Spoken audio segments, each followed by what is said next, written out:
கிறிஸ்து இயேசுவில் அன்புமிக்க அருமையான அன்னையின் பிள்ளைகளே, ஆண்டவருடைய அருளால் ஆண்டவரது பிறப்பு விழாவை எதிர்நோக்கி நாம் செல்லுகின்ற இந்த திருவருகை காலத்தில் 2ஆம் ஞாயிறில் இருக்கின்றோம். இங்கு வருவதற்கு உதவி செய்த ஆண்டவருக்கு நன்றி சொல்லி உங்களோடு ஒரு சில வார்த்தைகள் பகிர்ந்து கொள்வதில் மகிழ்ச்சி அடைகிறேன். எண்ணம் போல் வாழ்வு என்ற வார்த்தைகள் நமக்கு மிகவும் பிடித்தமான ஒன்று. இதை நாம் நன்கு அறிவோம். இன்றைய 3 வாசகங்களும் இதைத்தான் நமக்கு திருவருகை கால சிந்தனையாக தருகின்றன.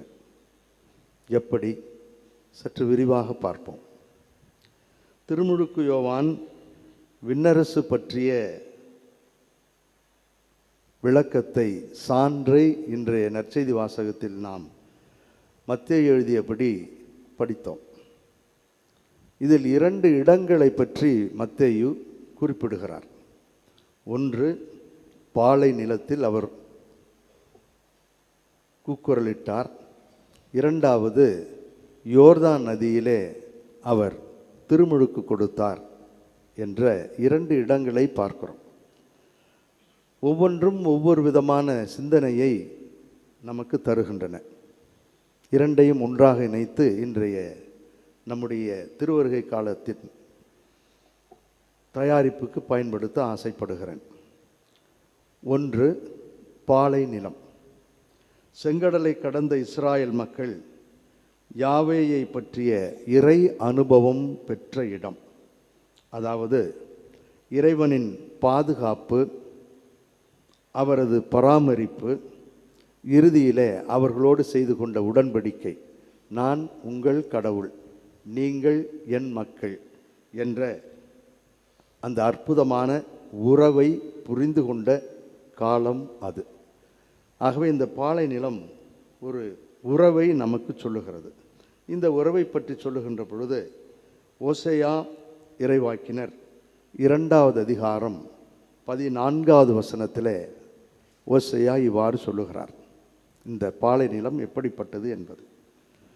ஓசையா 2:14, தம் மக்கள் மேல் ஆண்டவரின் அன்பு என்ற தலைப்பிலே அது இருக்கும்.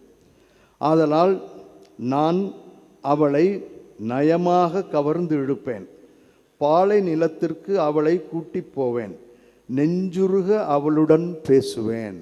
என்னுடைய வார்த்தைகள் அல்ல, விவிலியம் வேதம் சொல்லுகிறது. நெஞ்சுருக அவளுடன் பேசுவேன். இப்படி அவருடன் பேசி ஒரு உறவை உருவாக்கிய பிற்பாடு வசனம் 16 என்ன நினைக்கிறது, இந்த நெஞ்சுருக பேசியதால் என்ன நடைபெறுகிறது என்பதையும் அவர் சொல்லுகிறார். அந்நாளில், எந்நாளில்? நெஞ்சுருக பேசுகின்ற அந்த நாட்களில், அந்த பாலை நிலத்தில் என் கணவன் என என்னை அவள் அழைப்பாள். அந்த அளவிற்கு நெருக்கமான, பிறரை பாகாலை விட்டு என்னை என் கணவர் என்று அழைப்பார் என்று சொல்லுகின்ற, உறவை புதுப்பிக்கின்ற, உறவை பலப்படுத்துகின்ற இடமாக நாம் பாலை நிலத்தை பார்க்கிறோம். அடுத்ததாக யோர்தான் நதியை பற்றி பார்க்கிறோம். இந்த யோர்தான் நதிக்கும் ஒரு சிறப்பு உண்டு. யாரெல்லாம் நம்பிக்கையோடு இறைவன் யாவேயை நோக்கி மூழ்கி எழுகிறார்களோ அவர்களெல்லாம் சுகம் பெற்றார்கள் என்று நாம் பார்க்கிறோம். அதில் ஒன்றுதான் நாமானுடைய கதை. இந்த சுகம் பெறுவதோடு உள்ளார்ந்த ஒரு சுகத்தையும், ஒரு புத்துணர்ச்சியையும், புது உறவையும், புது அனுபவத்தையும் தருகின்ற ஒரு இடமாக இந்த யோர்தான் நதி கருதப்பட்டது. ஆகவே நாமான் பெற்ற அந்த அனுபவம் அவர்களுக்கு, யாரெல்லாம் இறை நம்பிக்கையோடு மூழ்கி எழுகிறார்களோ அவர்கள் அனைவருக்கும் அது கிடைக்கிறது என்பதை பார்க்கிறோம். ஆக இந்த 2 இடங்களும் 2 அனுபவங்களை தருகிறது. ஒன்று உறவை பலப்படுத்துகிறது, மற்றொன்று அந்த உறவிலே ஒரு புத்துணர்வை தருகிறது, ஒரு புதிய வாழ்வை தருகிறது, புதிய யுகத்திற்கு செல்ல வழிவகுக்கிறது. ஆகவே ஒரு விதமான உறவு மாற்றத்தை இந்த யோர்தான் நதி நமக்கு தருவதை பார்க்கிறோம். மூழ்கி எழுகின்ற பொழுது நான் அப்படியே வருவதில்லை, எப்படி இருந்தேனோ அதை களைந்து விட்டு ஒரு புதிய மனிதனாக வருகிறேன் என்பதைத்தான் இதை நமக்கு சுட்டி காட்டுகிறது. ஆகவே இந்த 2 அனுபவங்களையும், பாலை நில அனுபவம், நெஞ்சுருக பேசுகின்ற இறைவன், நெருக்கமான உறவு. இங்கே இந்த யோர்தான் நதி அனுபவம், அவர்கள் ஒன்றாக இணைந்து புதிய மனிதர்களாக உறவிலே வருகின்ற இந்த இரண்டு அனுபவங்களும் மக்களுக்கு புதிய சிந்தனையையும் புதிய செயல்பாடுகளையும் புதிய வழிகளையும் புதிய செயலாக்கத்தையும் புதிய வாழ்வையும் தந்தது என்று பார்க்கிறோம். ஆகவே தான் நான் புதிய சிந்தனையும் புதிய வாழ்வும் என்ற ஒரு சிறிய தலைப்பை கொடுத்திருக்கிறேன். ஆக இதைத்தான் அவர் சுட்டி காட்டுகிறார். உறவிலே பலப்பட்டு வாழுங்கள், இறைவனோடும் பிறரோடும் உங்கள் உறவு சிறந்ததாக இருக்கட்டும். Think differently, act differently. பழையவர்களாகவே இருக்காதீர்கள். நீங்கள் நினைத்ததையே சாதிக்க வேண்டும் என்று நினைக்காதீர்கள். மாற வேண்டும் என்று ஆசைப்படுங்கள். மாற்றம் என்பதே ஒரு பெரிய சக்தி. இந்த மாற்றம் வேண்டும். ஆகவே திங்க் டிஃப்ரெண்ட்லி, ஆக்ட் டிஃப்ரெண்ட்லி என்பதைத்தான் இவை இரண்டும் நமக்கு சுட்டி காட்டுகின்றன. இந்த இரண்டும் அடுத்த படிக்கு செல்லுகிறது. இரண்டாவது, செயலில் காட்ட வேண்டும். நான் நெஞ்சுருக பேசி ஆண்டவரேன், அதில் நான் படித்து காட்டேன், இவரே என் கணவர் என்று சொல்லக்கூடிய அளவிற்கு அவள் மாறிப்போனாள். செயலிலே அவள் காட்டினாள். இஸ்ராயல் மக்கள் தன்னுடைய கடவுளை தன்னுடைய கணவராக நினைத்தார்கள் என்று சொன்னார்கள். அதே போன்று யோர்தான் நதியிலே நம்பிக்கையோடு இறங்கி வெளியே வருகின்றவர்கள் புத்துணர்ச்சி பெற்று சிறப்பாக வாழ்ந்தார்கள், புதியவர்களாக மாறினார்கள். ஆகவே அதே போன்று நீங்களும் ஒவ்வொரு நாளும் புதியவர்களாக மாறிவிட்டோம் என்பதை நீங்கள் உங்களுடைய செயலிலே காட்டுங்கள் என்று சொல்லுகிறார்.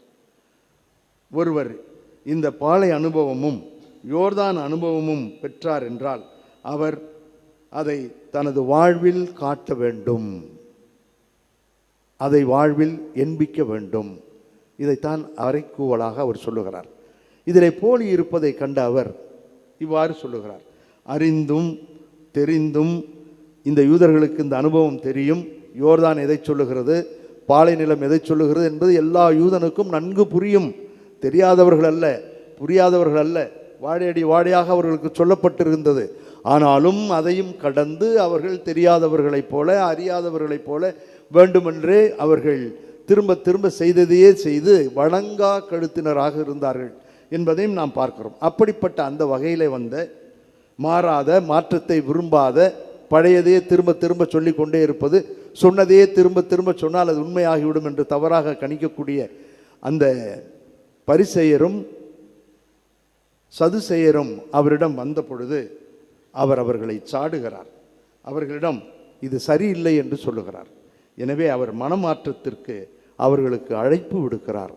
அடிமரத்திலே கோடாரி வைத்தாகிவிட்டது, வேறு அருகே கோடாரி வைத்தாகிவிட்டது என்று அவர்களை பயமுறுத்தவில்லை, அச்சுறுத்தவில்லை, உள்ளதை உள்ளவாறு சொல்லுகிறார். ஆண்டவரிடம் வாருங்கள் என்று சொல்லுகிறார். அதையும் நாம் ஓசையா புத்தகம் 14வது அதிகாரத்தில் அழகாக ஆண்டவர் சொல்வதை பார்க்கிறோம். ஓசையா 14:1 பிறகு 4. இஸ்ராயலே, உன் கடவுளாகிய ஆண்டவரிடம் திரும்பி வா, நீ உன் தீச்செயல்களால் வீழ்ச்சியுற்றாய். 4வது வசனம் மீண்டும் சொல்லுகிறது, அவர்களுடைய பற்றுறுதி இன்மையை நான் குணமாக்குவேன், அவர்கள் மேல் உளமாற அன்பு கூறுவேன், அவர்கள் மேல் இருந்த என் சினம் தணிந்து விட்டது. ஆகவே என்னிடம் வா, உன்னுடைய செயல்களால் நீ என்னை எண்பித்து காட்டு, நான் நல்லவனாக வல்லவனாக இருக்கிறேன் என்பதை எண்பித்து காட்டு என்று திரும்ப திரும்ப அழைக்கிறார். திரும்ப திரும்ப உண்மையாக இருக்க சொல்லுகிறார். ஆகவே மனம் மாறியதை செயலில் காட்டுங்கள். ஆண்டவர் அதைத்தான் சொன்னார். ஓசையா அதைத்தான் சொல்லுகிறார். என் சினம் தணிந்து விட்டது, வாருங்கள், நல்லவர்களாக இருங்கள் என்று சொல்லுகிறார். ஆகவே ஓர் நிகழ்வை அவர்களுக்கு இவ்வாறு சொல்லி திரும்ப திரும்ப வாருங்கள் என்று அழைக்கிறார். நம்மால் அப்படி வாழ முடியுமா? வாழ முடியும் என்பதைத்தான் உங்களுக்கு சொல்ல ஒரு உண்மை நிகழ்வை சொல்லுகிறேன். திருமணமாகி ஏறக்குறைய 4-5 ஆண்டுகள் சேர்ந்து வாழ்ந்தார்கள். 2 ஆண்டுகளுக்கு பிறகு அவர்களுக்கு ஒரு குழந்தை பிறந்தது. பிறந்த குழந்தை சற்று ஊனமான குழந்தையாக பிறந்தது. 2 கால்களும் அடியெடுத்து வைக்க முடியாத அளவிற்கு ஊனமாகவே பிறவியிலேயே பிறந்தது. இதை பார்த்த அவர்கள் வருந்தினார்கள். என்ன செய்வது என்று ஏற்றுக்கொண்டார்கள். ஒரு 2-3 மாதங்கள் கழித்த பிற்பாடு அந்த கணவர் இந்த குழந்தையை பார்த்தாரா, எதனால் என்று தெரியவில்லை, எங்கு போனார் என்று யாரும் அறியவில்லை. 3-4 ஆண்டுகள் தேடி பார்த்தார்கள், அங்கங்கே விசாரித்து பார்த்தார்கள். அவரை கண்டுபிடிக்க முடியவில்லை. ஆனால் அந்த மனைவி மிகவும் பொறுப்போடு அந்த குழந்தையை வளர்த்து வந்தாள். 4-5 ஆண்டுகள் கழித்து ஒரு நாள் திடீரென்று அவர் வீட்டிற்கு வருகிறார். வந்து தன்னுடைய வீட்டிலே கேட்கிறார், என்னுடைய மனைவி எங்கே, என்னுடைய குழந்தை எங்கே என்று. அவர்கள் சொல்லுகிறார்கள், அவள் வீட்டிற்கே சென்று விட்டாள் என்று சொன்ன உடனே அப்படியே பையை தூக்கி போட்டு விட்டு அழுக்கு சட்டையோடு அங்கே ஓடுகிறார். ஓடி சென்று தன்னுடைய மனைவியிடம் அழுது என்னை மன்னித்து விடு என்று சொல்லி தன்னுடைய குழந்தையை, ஊனமான அந்த குழந்தையை வாரி அணைத்து கொள்கிறார். அழுது புலம்புகிறார். யாருக்கும் ஒன்றுமே புரியவில்லை. போனார், வந்தார், அழுகிறாரு, என்னான்னு யாரும் கேட்கல. பிறகு அவர்கள் ஒரு நாள் கோவையிலே நான் பிரசங்கம் வைத்து கொண்டிருந்த அந்த இடத்திற்கு வந்தார்கள். அந்த ஆலயத்திற்கு வந்த பொழுது அவர் இந்த நிகழ்ச்சியை சொல்லி, நான் எங்கும் செல்லவில்லை ஃபாதர், எப்படியோ எப்படி போனேன், என்ன நடந்ததுன்னு எனக்கு தெரியல, காஷ்மீருக்கு போயிட்டேன். அங்கே போனதுக்கு பிறகுதான் எனக்கு சுய நினைவு வந்தது, நாம் வேறு எங்கேயோ வந்து விட்டோம் என்று. ஆகவே அங்கு கிடைத்த ஒரு வேலையை செய்து 3-4 ஆண்டுகள் இதையே நான் என்னுடைய குழந்தையை நினைத்து, பிள்ளைகளை நினைத்து வீட்டிற்கு செல்ல மனமில்லாதவனாக வாழ்ந்தேன். ஒரு நாள் ஒரு ஆலயத்தில் சென்று நான் இந்த கிறிஸ்மஸ் விழாவுக்கு தயாரித்து கொண்டிருந்த அந்த ஆலயத்தில் போனேன். அன்று இந்த வாசகத்தை தான் படித்தார்கள். இதில் எவ்வளவு போலி இருக்கிறது என்பதை அந்த தந்தை மிக அழகாக எடுத்து சொன்னார். நம்முடைய வாழ்வு எப்படியெல்லாம் போலியான வாழ்வாக இருக்கிறது, எப்படியெல்லாம் நாம் பிரச்சனைகளுக்கு பயந்து ஓடி ஒளிகிறோம், வாட தடுமாறுகிறோம் என்பதை ஒரு பெரிய பட்டியலிட்டு இருக்கிறார். அவர் சொன்ன 1-2 நமக்கு தெரிந்ததைத்தான் நான் சொல்லுகிறேன். எவ்வளவு வேடமிட்டு வாடுகிறோம், அடிநாக்கிலே நஞ்சும் நுனி நாக்கிலே அமுதமும் வைத்து எப்படியெல்லாம் நாம் பேசுகிறோம், போலியான வாழ்க்கை வாடுகிறோம், ஏமாற்றுவதாக வாடுகிறோம், நம்பிக்கை துரோகங்களை எளிதாக செய்கிறோம், போட்டா போட்டி பொறாமையில் வாடுகிறோம். இப்படி அவர் அடுக்கிக் கொண்டே இந்த பகுதியைத்தான் இன்று நாம் நற்செய்தியில் கேட்ட அந்த பகுதியைத்தான் அவர் சொல்லிக்கொண்டே சென்றிருக்கிறார். ஆகவே இதை கேட்டு அவர் மனம் குத்துண்டவராக, குற்றப்பழி உணர்வை உணர்ந்தவராக அங்கிருந்து கிளம்பி நேராக வீட்டுக்கு வந்து இதுதான் நடந்தது என்று மன்னிப்பு வேண்டி இன்று தொடர்ந்து அன்னை வேளாங்கண்ணி தாயிடம் ஜெபித்து அந்த நடக்க முடியாது என்று சொன்ன அந்த குழந்தை இப்பொழுது ஒரு வாக்கரை வைத்தாவது நடக்கக்கூடிய அளவிற்கு அது நடைபெறுகிறது. என்னால் கண்டிப்பாக குழந்தை எழுந்து நடப்பான், நான் விடாமல் ஜெபிப்பேன், ஏனென்றால் நான் மனம் மாறிவிட்டேன் ஃபாதர், இந்த மாறியதற்காக ஆண்டவர் எனக்கு கண்டிப்பாக கைமாறு தருவார் என்று சொல்லி ஒரு உண்மையான எதிர்நோக்கோடு வாழ்ந்து கொண்டிருக்கிறார். கிறிஸ்து இயேசுவில் அன்புமிக்க அருமையான சகோதரிகளே, சகோதரர்களே, இதுதான் பாலை அனுபவம், இதுதான் யோர்தான் நதி தருகின்ற குணமளிக்கின்ற அனுபவம். இதைத்தான் யோவான், திருமுழுக்கு யோவான் நமக்கு இன்று சொல்லுகிறார். முடியாது என்று சொல்லிவிடாதீர்கள். ஐயோ இவளோட இருக்க முடியாது ஃபாதர், ஐயய்ய சரக்கடிக்கிற இந்த ஆளோடலாம் இருக்கவே முடியாது ஃபாதர் என்றெல்லாம் ஒரு முடிவான இறுதியான கட்டத்திற்கு வந்து விடாதீர்கள். ஆண்டவருடைய அருளாலும் ஆசீராலும் மனம் மாறுவதற்கான வாய்ப்புகள் நிறைய உண்டு. இதைத்தான் நம்முடைய முதல் வாசகத்திலே நாம் பார்த்தோம். ஆன்மநேய ஒருமைப்பாடு. எதெல்லாம் வாழ முடியாதோ அந்த மிருகங்களெல்லாம் சேர்ந்து வாழ்வதாக, எது நடைபெறாதோ புல் திங்கும் என்று சிங்கம் புல் திங்கும் என்ற அளவிற்கு ஆன்மநேய ஒருமைப்பாடு. அதாவது இன்னும் விளக்கமாக சொல்ல வேண்டுமானால் இயல்பை தாண்டிய ஒரு வாழ்க்கைக்குள் நாம் செல்லுகிறோம், வாழ முடியும் என்று ஆண்டவர் சொல்லுகிறார். ஆன்மநேய ஒருமைப்பாடு, எல்லாம் ஒன்றாக நீகிறது. அந்த மலையிலே வன்முறை செய்வோர் யாரும் இல்லை, எல்லோரும் புரிந்து கொண்டு வாழக்கூடியவர்கள் என்று ஏசாயா இறைவாக்கினர் சொல்லுகிறார். இயல்பை தாண்டிய ஒன்று. இதைத்தான் அன்னை கன்னிமரியாளுக்கு சொல்லுவார்கள், அசாதாரணமான நம்பிக்கை, அசாதாரணமான ஒரு வாழ்க்கைக்கு அவள் தன்னையே கொடுத்தாள். முடியாது என்று அவள் சொல்லவே இல்லை. இது இறைவனது சித்தமானால் ஏற்றுக்கொள்கிறேன். அவளுக்கு தெரியும் இதனால் வரக்கூடிய விளைவுகள் என்ன என்பது அவளுக்கு நன்கு புரியும். இருந்தாலும் இது இறைவனால் கேட்கப்படுகின்ற ஒன்று. எனக்கு பாலை அனுபவம் இருக்கிறது, சுகமளிக்கின்ற அந்த யோர்தான் அனுபவம் இருக்கிறது. அவள் ஒரு யூத பெண், ஆகவே இறைவனால் முடியும் என்று சொல்லி அவள் அசாதாரணமான இயல்பை தாண்டிய ஒரு புதிய வாழ்க்கைக்குள் வந்ததால் தான் நீங்களும் நானும் இன்று ரட்சிக்கப்பட்டிருக்கிறோம், மீட்பை அறிந்திருக்கிறோம். இதைத்தான் புனித பவுலடியார் மிக அழகாக சொல்லுகிறார். வார்த்தைகளை நான் உங்களுக்கு படித்து காட்டுகிறேன். கலாத்தியருக்கு எழுதிய திருமுகம் 5வது அதிகாரம் 22, 23 பார்க்கிறோம். தூய ஆவியின் கனிகளோ அன்பு, மகிழ்ச்சி, அமைதி, பொறுமை, பரிவு, நன்னயம், நம்பிக்கை. ஆக இவைகள்தான் இந்த ஆவியானவர் தருவதாக நமக்கு யோவான் சொன்னார். உயிர்ப்பின் ஒளியிலே வாழுகின்ற நமக்கு இது அடித்தளமாக அமைகிறது. இப்படி வாழ்பவர்கள் தூய ஆவியின் துணையால் நாம் வாழுகிறோம். எனவே அந்த ஆவி காட்டும் நெறியிலேயே நடக்க முயலுவோம். வீண் பெருமைகளை தேடாமலும், ஒருவருக்கொருவர் எரிச்சல் ஊட்டாமலும், ஒருவர் மீது ஒருவர் பொறாமைப்படாமலும் வாழ்வோமாக.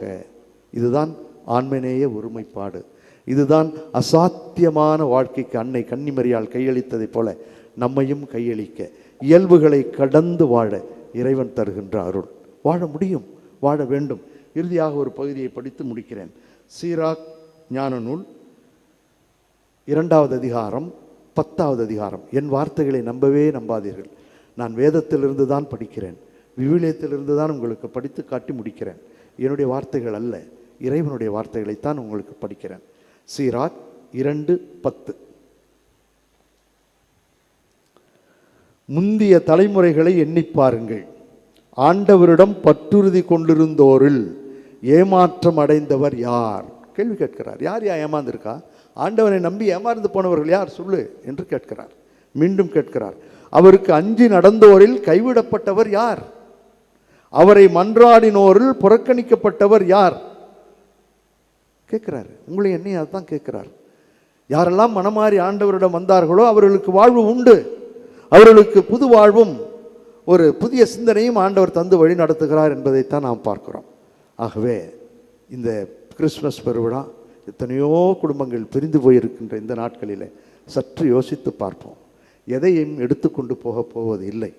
ஒரே ஒரு முறை வாழப்போகின்ற அந்த வாழ்வு அர்த்தமுள்ள வாழ்வாக இருக்கட்டும், ரம்மியமான வாழ்வாக இருக்கட்டும், ஆண்டவனுடைய அருளாசிரியரை பெற்ற வாழ்வாக இருக்கட்டும், புதிய சிந்தனையோடு புதிய வாழ்வை நோக்கி செல்லக்கூடிய ஒரு அருமையான தயாரிப்பு நிறைந்த வாழ்வாக இருக்கட்டும்.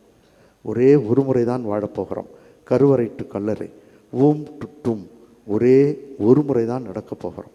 ஆக இந்த ஒரு முறை வாழப்போகின்ற வாழ்வு அர்த்தமுள்ள வாழ்வாக இருக்கட்டும். ஆண்டவருடைய அருள் ஆசிரியரை அன்னை கன்னிமரியால் அசாதாரண முறையில் வாழ கற்றுக் கொடுத்ததைப் போல நாமும் வாழ கற்றுக்கொள்ளுவோம்.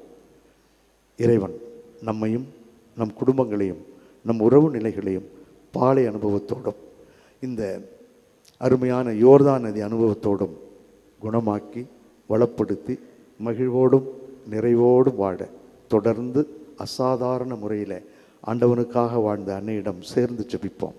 ஒரே ஒரு முறை வாழப்போகின்ற வாழ்வு அர்த்தமுள்ள வாழ்வாக இருக்கட்டும். வல்ல இறைவன் நல்லருள் பொழிவார். ஆமீன்.